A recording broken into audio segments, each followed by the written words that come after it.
Welcome to The Explainer. So, you ever wonder what's actually happening inside your body and your brain when you pull an all-nighter? Well, today we're going to find out. And let me tell you, the answer from the latest science, it's way more dramatic than you probably think. We're going to break this down by looking at two major studies that show how just one night of lost sleep kicks off a two-front war on your entire system. The first front is your heart, and the second, your brain. All right, let's dive right in. You know that fuzzy, just completely exhausted feeling? Turns out, that's just the tip of the iceberg. Underneath the surface, there's a full-blown physiological battle raging inside your body, and we're about to take you straight to the front lines.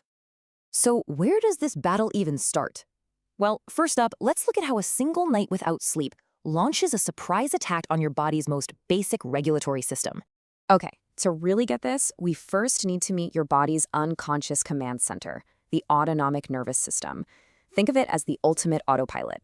It's the invisible force that keeps your heart beating, your lungs breathing, basically keeping your internal world running, all without you having to think about it for a single second. Now here's the cool part. You can think of this whole system like a car. It's got a gas pedal and a brake pedal. The gas pedal is your sympathetic system. That's what revs you up for fight or flight. And the brake pedal?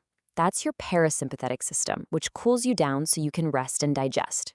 When you're healthy, you're effortlessly switching between the two, keeping you perfectly balanced. So how do scientists actually measure how healthy this gas and brake system is? They use something called heart rate variability, or HRV. Now, a high HRV doesn't mean your heart is beating all erratically. Quite the opposite. It means your nervous system is incredibly responsive, ready for anything, able to slam on the gas or tap the brakes with perfect timing.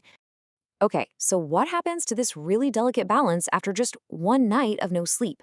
Well, a huge 2025 meta-analysis pulled together the results from 11 different studies to find out. They looked at some very specific HRV metrics to see exactly how that tug of war between the gas and brake pedals changes.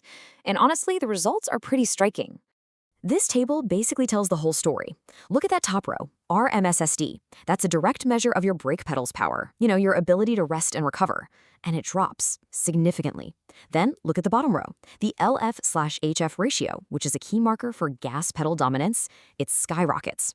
So to put it simply, sleep deprivation cuts your brakes and jams the accelerator to the floor. Your body is just stuck in overdrive. But what's that doing to your brain?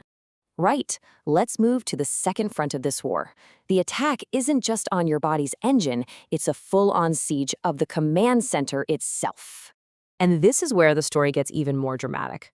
A really fascinating study from 2025 wanted to see how our brains handle 24 hours of no sleep, but they added this brilliant twist. They compared two totally different groups of people. And this is where we see just how differently our brains cope depending on our past experiences with sleep loss. So group one was people who basically had normal sleep schedules. They'd never really experienced this kind of acute disruption. Group two, they were long-term night shift workers, people who were, you could say, chronically used to it. And the big question was, does being used to it actually protect your brain? To find out, the researchers used a simple reaction time test before and after that 24-hour period of no sleep. This is a really direct way to measure how quickly your brain can process information and then tell your body what to do. And the results were, wow, just absolutely stunning.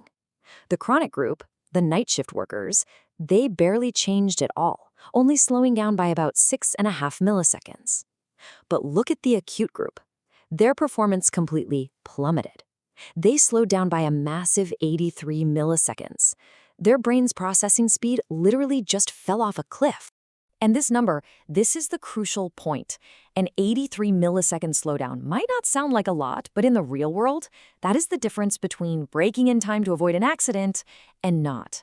In fact, researchers have shown that a deficit like this is equivalent to being legally drunk. So this isn't just about feeling tired, it's about being seriously impaired. Now, before you start thinking the night shifters got off easy, check out this key quote from the study. It suggests that their tiny slowdown isn't a good thing. Instead, it points to a pretty dangerous adaptation, where their brains are stuck in a state of constant low-level impairment.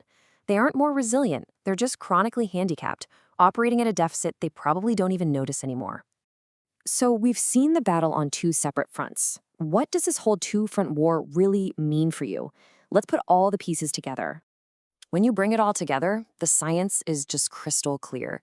You don't get to choose between having a tired mind or a stressed body. When you lose sleep, you are guaranteed to get both. Think about that. Your heart is stuck in fight or flight, pumping stress hormones through your body, while your brain's command center is slowing to a crawl. It's a physiological recipe for disaster. And this leaves us with one final, kind of provocative thought. The data couldn't be clearer. The physical and cognitive costs are severe. So why? Why do we as a culture still talk about sleep like it's an optional luxury and treat pulling an all-nighter like it's some kind of a badge of honor? Maybe it's time we start to change that conversation.